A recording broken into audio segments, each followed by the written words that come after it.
very special to a lot of people, and it's certainly been very special to this state.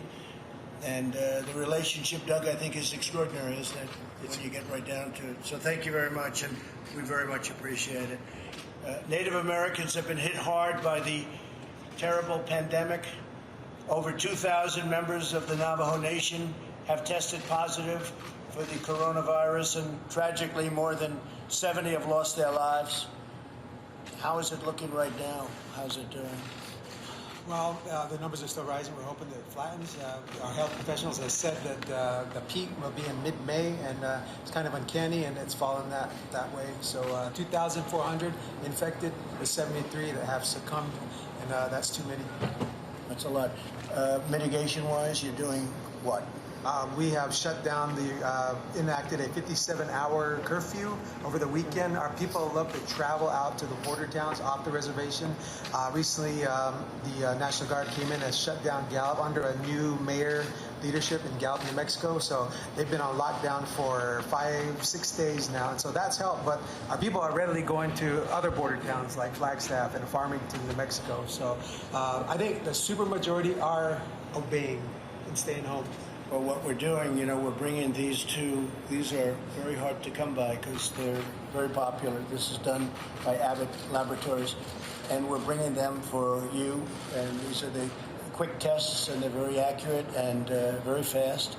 So we're doing that. I think we have 1,000 cartridges too, 1,000 for 1,000 tests. So hopefully that'll be helpful to you. Yes. We appreciate it. Because you've done a fantastic job. You've been great friends. Native Americans have been hit hard by this terrible pandemic. Over 2,000 members of the Navajo Nation have really, it's been incredible what's taken place, and there's nothing we can say. But the coronavirus is tragically, as you just said, 70 people lost their lives.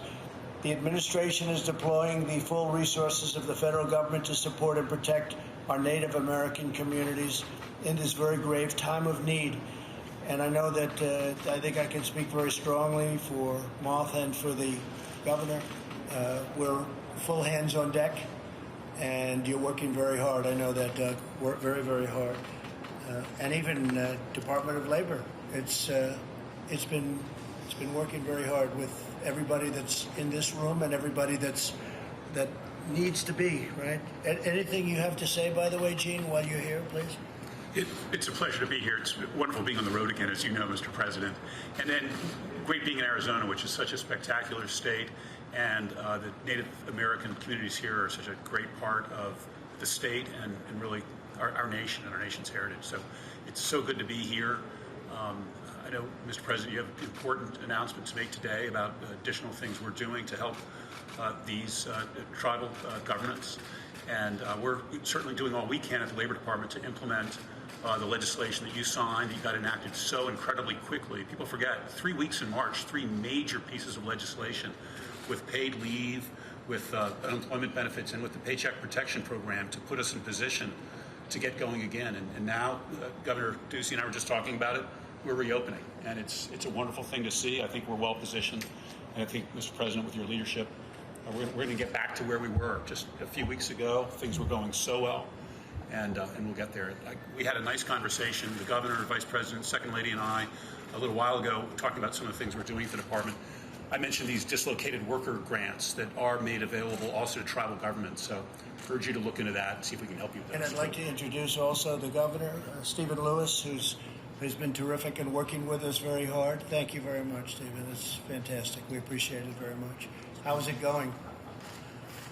Well, it's going to a point where we're trying to keep beyond the curve as well. We're located just not far from here, our traditional lands and our reservation land base. That's Gila River. Gila River, home to one of the flag raisers on Mount Suribachi, Ira Hayes. Right. And that's beautiful territory, isn't it? It is. Thank you, President. But it's how are you doing in terms of the amount? What are your numbers now, as of today? What are your numbers? Our numbers, we've tested over 1,000. We've had just over 1,100 tests. We've had 1 fatality. We have 44 positive tests. Our tribal community is around 23,000 members. So we are keeping ahead of the curve, but I know testing is a big issue. And also, thank you for working with your administration on getting one of the Abbott analyzers as well. We were one of the first tribes to get one as well. And then also working with Governor Ducey, getting 5 ventilators as well. That's right. We run our own healthcare, independent of the Indian Health Service, Gila River Healthcare. That's great. And so we hire our own doctors. We put our own communities members to work, and from other tribes as well. And so we're taking care of our own tribal members on this. We have we have an incident command that we've started as well. All of our departments are collaborating for one purpose, and that's to keep our community members safe, Mr. President. It's fantastic. Good. And you'll have the ventilators there soon, I know, right? Knowing Doug, they're good ventilators too, aren't they? Yes. Right? They're really good. Weeks ago, I signed the CARES Act, which includes $8 billion to help tribal governments, and I want to thank Senator McSally for fighting hard to get those funds and get them here and get them to a lot of different people all over the country, including to the folks in this room. So I want to thank you, Martha. You've done a fantastic job. You really have. This is the single largest investment in Indian country in our history. So the amount of money that's being sent to Indian country, as we call it, is the largest amount in the history of the U.S., and you deserve it, and you've been through a lot. The Navajo Nation will soon receive over $600 million. That's a lot. Should I renegotiate that? Can we renegotiate? Only if we go up. He said only if you go up. I understand. I've heard that before. The Yahoo River will receive, and I think you probably know all about this, but we're giving you some information, $40 million. And you're going to use that very well. I know that because I know you. You're going to be given $40 million in initial funds to help protect their citizens from the scourge, from the plague, from what we're all fighting in this country. Should have never happened. Should have been contained from where it came. Since I took office, my administration has also worked to repatriate precious Native American artifacts to protect children in the care of the Indian Health and Indian Health Service, and to make eagle remains more easily accessible for cultural and religious purposes, and to highlight the contributions of Native American veterans throughout the history of our nation. So you know all those elements. And the eagle remains is a very important thing to you, right? Oh, yes, sir. Very important. Yeah, that's great. That's great. Last year, I signed the first presidential proclamation recognizing the tragedy of missing and murdered American Indians and Alaska Natives. We also launched Operation Lady Justice and provided $273 million to improve public safety in Native American tribal communities. At the end of this event, I will once again sign a proclamation recognizing missing and murdered American Indians and Alaska Native Awareness Day. It's been a tremendous problem, missing and murdered American Indians. It's been could you discuss that for a second, please? I don't want to steal a second lady's thunder here. I'd like to have the second lady. Go ahead, please. Well, Navajo Nation has been really hit hard by missing and murdered Indigenous women.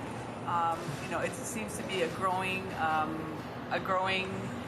issue that's been happening with Navajo, and so we, with the Ashlyn Mike case that came up in 2016, where she was kidnapped and raped and murdered in Shiprock, New Mexico, May 2nd, 2016. So that's kind of what opened the door for Navajo to start saying, okay, we need to do something, because that became the forefront. And so since then, the Amber Alert on Navajo Nation has gotten better, but still needs help with funding, still needs help with getting the data together. Our First Lady, Cecilia Nez, is also part of the New Mexico task force that's getting together data. And so we're just really needing help in that sense. And so we don't want to lose any more of our Native sisters, our Native mothers. And so the cry is to get the awareness out, because a lot of people don't know of the missing and murdered Indigenous women and girls, and now it's hitting the LGBTQ community. And so we just want to make that aware and know that, hey, we're waving our arms here. I think there was a movie that came out with Native women that have been murdered right. and missing. And so it hits close to home because we have a close family member, Patricia Platero, that went missing in 2015. They found her 2 months later, murdered in Albuquerque, New Mexico.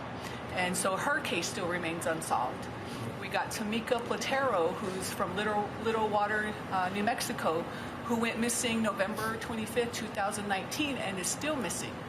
And so we have these girls out there that are missing, and we don't know. And there's So that this jurisdiction. has been far disproportionate to other people in other areas of the country. What you've gone through. I mean, I've been hearing about this for a long time. Yes. For years and years. This has been for many years, for many Yes. decades, right? Yes. Yes. Disproportionate. Yes. Disproportionate. Well, $273 million, a lot of that's going to go toward trying to solve that problem. It's a problem that can be solved. Thank you, Mr. President. Thank you, Mr. President. I know you're going to use it well, Yes. and you'll figure it out, right? Yes. It's a horrible thing.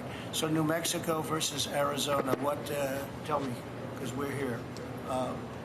Where are you going to be, where's the problem worse? New Mexico or Well, Arizona? Navajo Nation spans Utah, New Mexico, and Arizona. And so, I think all of us working collaboratively, that's going to really help, because sometimes we get misclassified. We get misclassified as Hispanic.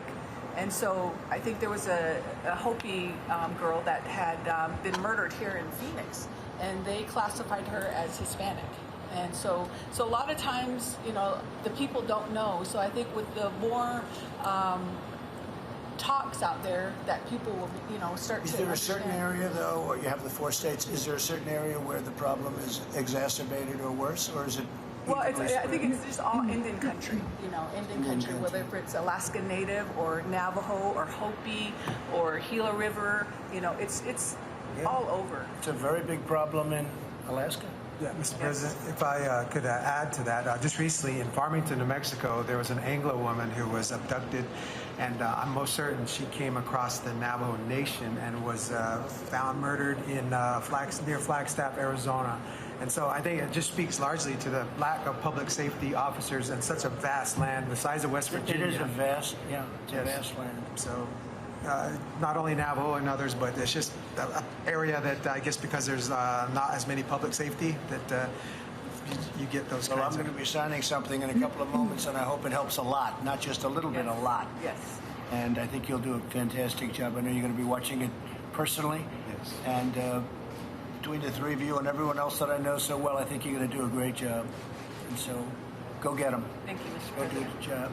I'd like to maybe finish off with the governor. Great governor. You're doing a phenomenal job. What do you have to say, Doug? Well, my mic thankfully is working. First, I want to say thank you, Mr. President. We're thrilled that you're back in Arizona, especially to talk these specific tribal issues.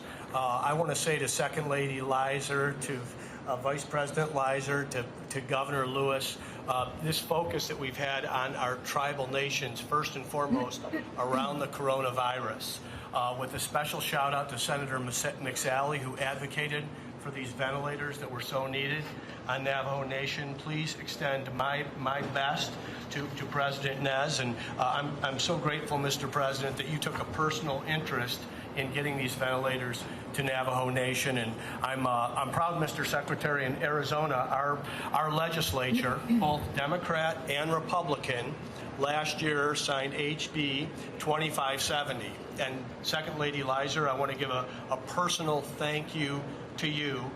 This was the bill to address missing and murdered Indigenous people. And what we hope to do in Arizona is to reduce and eliminate this scourge that we have on our native nations.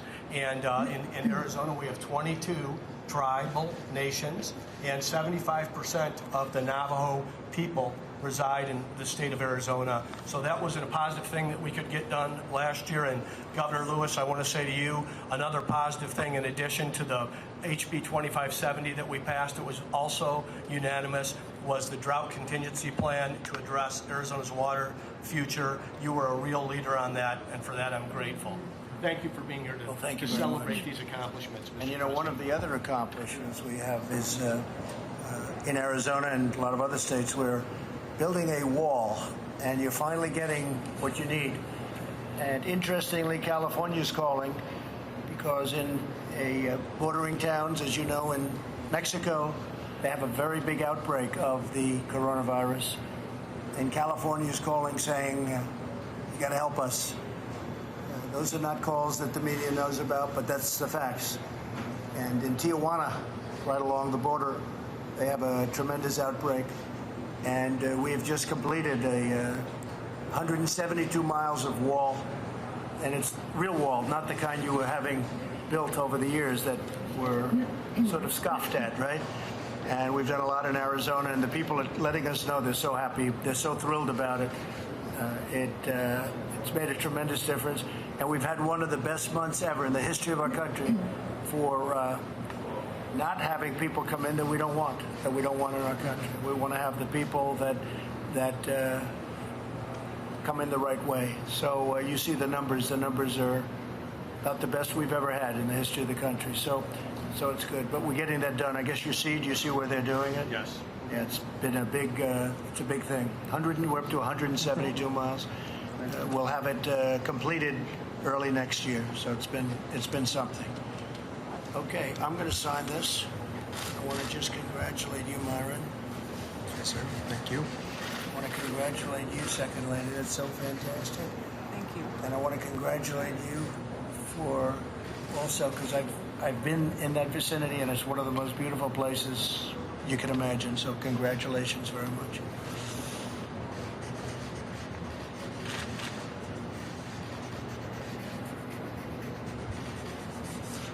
Thank you, Stephen.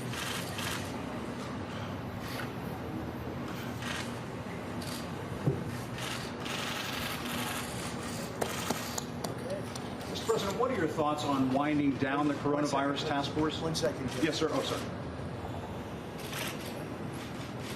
I want to make sure that everybody looks good, except me. I'm going to hand this to the Second Lady, okay? No, you don't mind.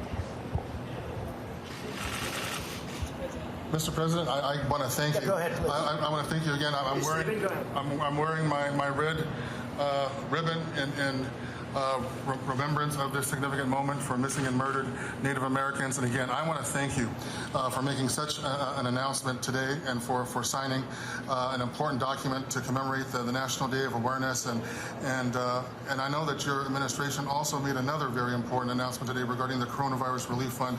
And thank you for that. And to take a few moments to comment about that as well.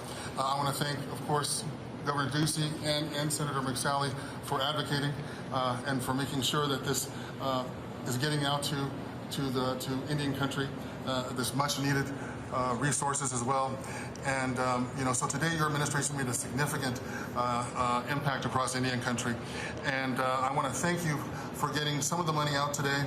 I want to thank you also because we need help now, Indian tribes, and can't wait for that litigation to end before additional payments are made to us from the fund. And if you can, please direct Treasury to make these payments as soon as possible.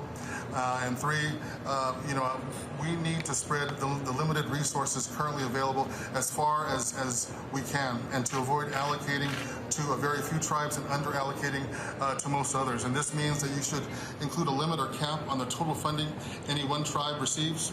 And we need to have flexible guidance to allow us to use the funds we receive to keep our governments running, Mr. President. And the current fund of $8 billion is going to be woefully inadequate to meet our overall needs. And we really need to work, and we will work with Senator McSally and your administration to take this to the next level. And I look forward to working with Senator McSally, with your Chief of Staff Meadows, Congress, and your administration on the next relief bill, Mr. President. Thank you, to make sure that your investments in Indian country are going where they are needed the most, and in a way that shows that our governments and our economic entities can be part of that recovery that we are talking about here. That will be critical as we come out of this crisis and rebuild our tribal, state, and national economy together with Indian country included, Mr. President. I always end my my video messages to my community members. We're all in this together, right. And to continue to be Gila River strong. And I think that is how that we can continue to be Gila River strong and to strengthen all tribal nations moving forward, Mr. President. That's good. Thank you very much, Stephen. I appreciate it. I have to say, Myron Lizer and I have dealt, and our people have dealt together very closely, and the Second Lady, and a lot of progress has been made, and we'll continue to make a lot of progress. I think you'll see that, and I think you're going to see it not only here but in the future. Thank you very much, and I appreciate it very much. Thank you. Thank you, Governor. Thank you, Mr. President. And I don't have to thank you. You're with the administration. He has good genes, though. You know, he's got good genes, right? The Scalia genes. You don't get better than that, do you? They're good. Mr. President, on winding down the task force, Vice President Pence said there are discussions underway about winding down the task force. Is that a good idea during a pandemic? Well, I think we're looking at phase 2, and we're looking at other phases. The country's starting to open up. The task force has done a phenomenal job. We have a chart that I just showed somebody. We just got it this morning as I was getting off the plane. And Governor Ducey can explain it better than anybody.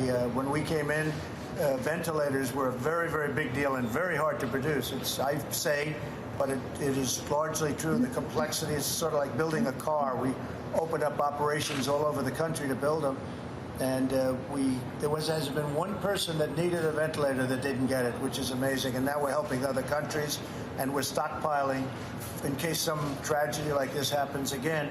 But this just came out on testing, because I think we are at the point, or maybe we'll soon be at the point where I can say the exact same thing on testing. These numbers were just released, and this is the United States, the amount of testing and our level of testing and the quality of testing. This is just from Abbott Laboratories. This is, you know what this one is, Jim. It's a 5-minute test. It's a great test. It's something people like, because you don't have to go through a laboratory. You don't have to send it in and send it back, and it takes a couple of days if they do a good job. So this is the testing, and the line here is the United States. We're over 7 million tests. Germany is at 2.5. Italy is less than that. Japan is down here, in South Korea, which we talk about. And again, I'm very friendly with South Korea and with the president of South Korea. And he calls to congratulate us on our great testing. South Korea is over here. One of the reasons we have more cases than any other country by far is because we test much more. So if you test, you're going to have more cases. If we tested down here, we wouldn't have very many cases. You know, they like to say we have more cases than anybody, but the fact is, when you look at these numbers, and this is the official count. Now, I can't tell you whether or not other countries are giving us the straight deal, but I can say that I know one thing: it's only going to be on the high side, not going to be on the low side. So this is the other countries. These are the United States, and it's incredible. Remember this, and I think it's important to say this, Jim.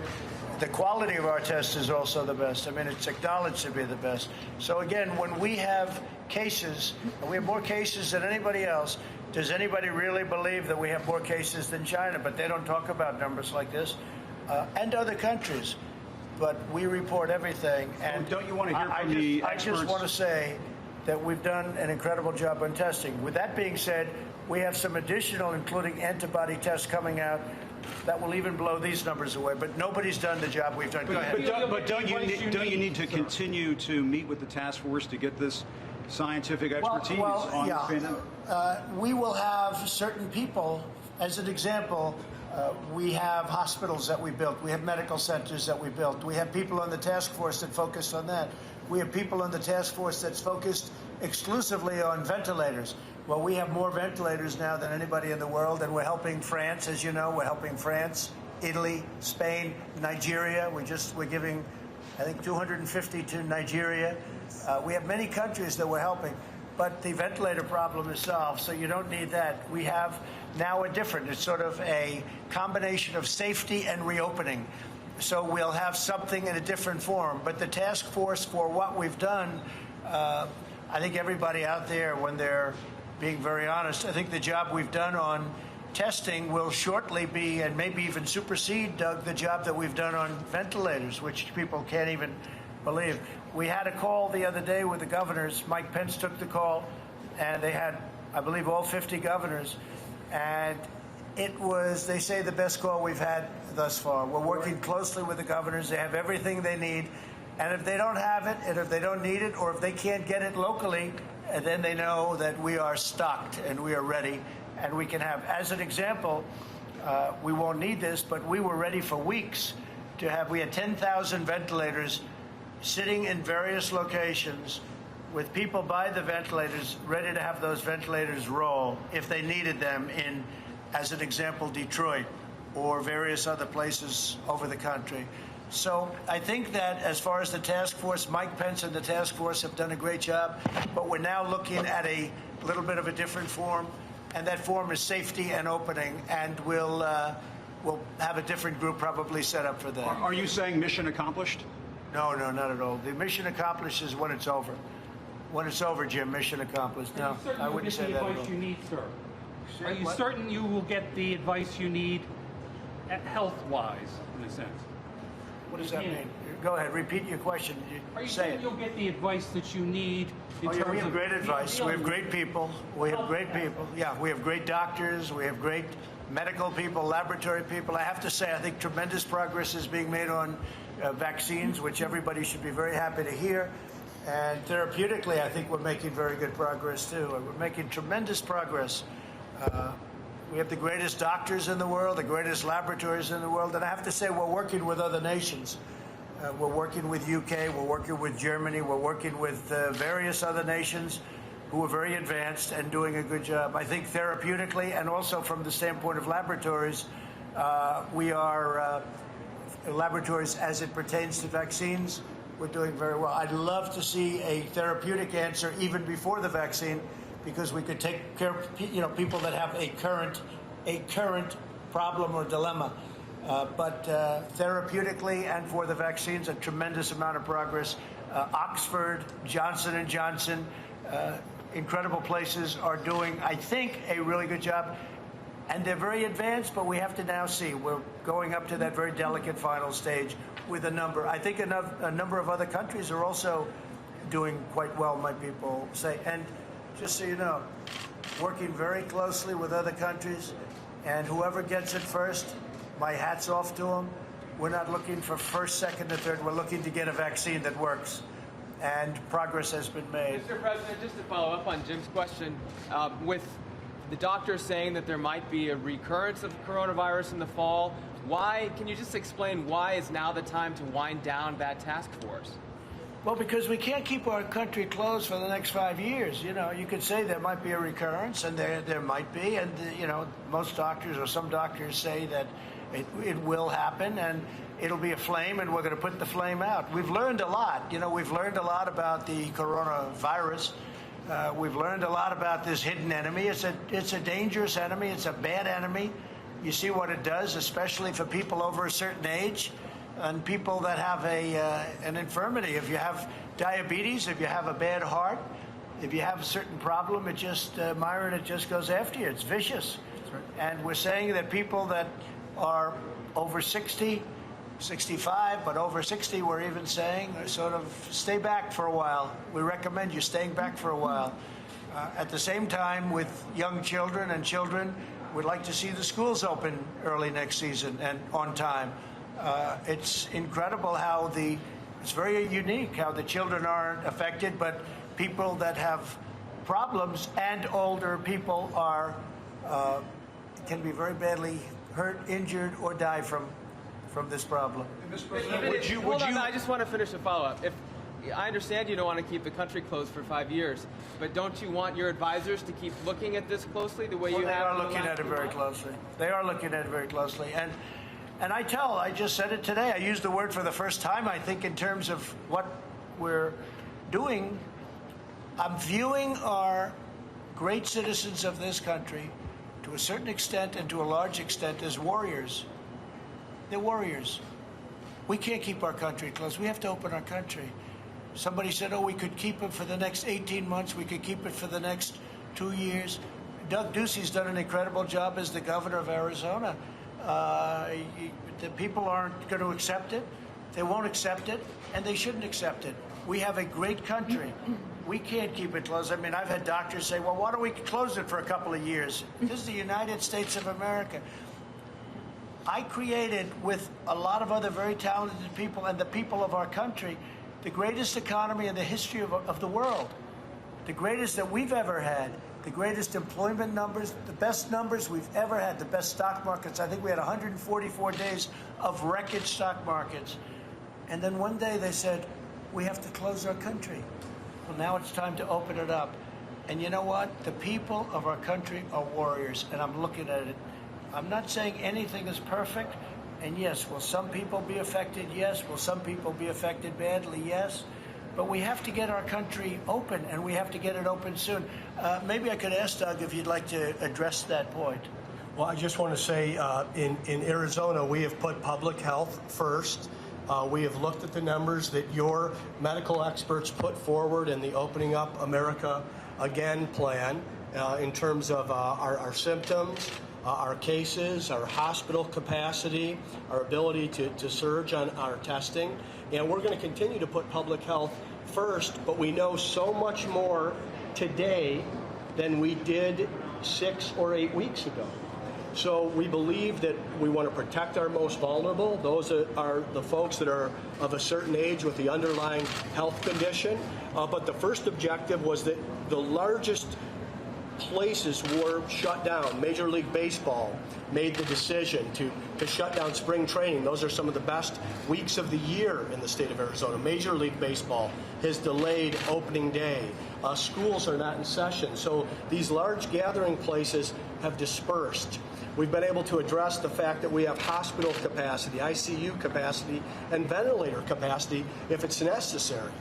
Today it doesn't look as it will be. So we have our arms around the public health emergency in Arizona, and the president, the vice president, and the medical experts, along with the cabinet secretaries, have given the latitude to governors to make decisions on what's in the best public health interest of their state. Arizona is not New York State. It wasn't hit first. It wasn't hit that hard. We've learned a lot from what those states have gone through, and we're going to apply it to protect our citizens. Mr. President, do you still want the advice of Drs. Fauci and Dr. Birx? Will they still be involved even once the task force is disbanded? Sure, yeah, they will be, and so will other doctors, and so will other experts in the field. But we've learned a lot. As Doug said, we've learned a lot. You could probably have fires here, Doug. You'll put them out. You're going to put them out, and you'll put them out fast. So, yeah, we're bringing our country back, and I think what is going to happen, just said it a little while ago, you're going to have the third quarter where you're going to have transition. You'll have a big, beautiful, hopefully a very good transition, a very successful transition back into the real world. And then you're going to have a fourth quarter that I think is going to do very well. And then I think next year, I think we're going to have one of the best years we've ever had, because we have stimulus and we have a pent-up demand like I have never seen before. You know, today's a very interesting day because it's my first day out, and Doug reminded me of something. I didn't do it for that reason, but you said this is the first place you stopped when you ran, when I ran for something that turned out to be a very successful run. And we had tremendous crowds, you remember, at the convention center in Phoenix, and it was pretty incredible. And I didn't do it for that reason, interestingly, but here we are, and it was great that you remind us of that fact. But look, we're going to have a very interesting transition period into the fourth quarter. I think your fourth quarter is going to be very good, and I think next year is going to be one of the best years economically we've ever had. With that said, for those people that have lost somebody, for the people that have lost a loved one, even a close friend, you know, nothing can ever happen that's going to replace that. You know, I don't care what kind of a year you have from an economic standpoint. Nobody's ever going to replace that. But I think from an economic standpoint, purely an economic standpoint, I think next year is potentially going to be one of the best years we've had. There's tremendous stimulus out there, and people want to get out. They want to go, and they want to go to town. This country was founded on certain principles, and those principles are at work like you've never seen before. So I want to thank you all very much. Thank you, and we'll see you perhaps at the next stop. Thank you. Thank you, guys. Thank you, guys. That way, to the right. Will you get it? If there's a vaccine, will you get it? Coronavirus vaccine? To the right. What about it? If there's a coronavirus vaccine, will you get it? Will you take it? Will I take it? Yeah. If they would like me to, I'd go the first one, or I'd go the last one. I don't want to waste it. But he's just saying, if there's a vaccine, would you take it? And she might like it that it didn't work too well, okay? But that's okay. I would absolutely, Jim. If there's a vaccine and if they wanted me to be first online, I'd be first online, or I'd be last online, or I wouldn't take it at all, whatever's best for the country. All right, let's go, guys. Thank you. Thank you, Press. Thank you, guys. All right. Thank you.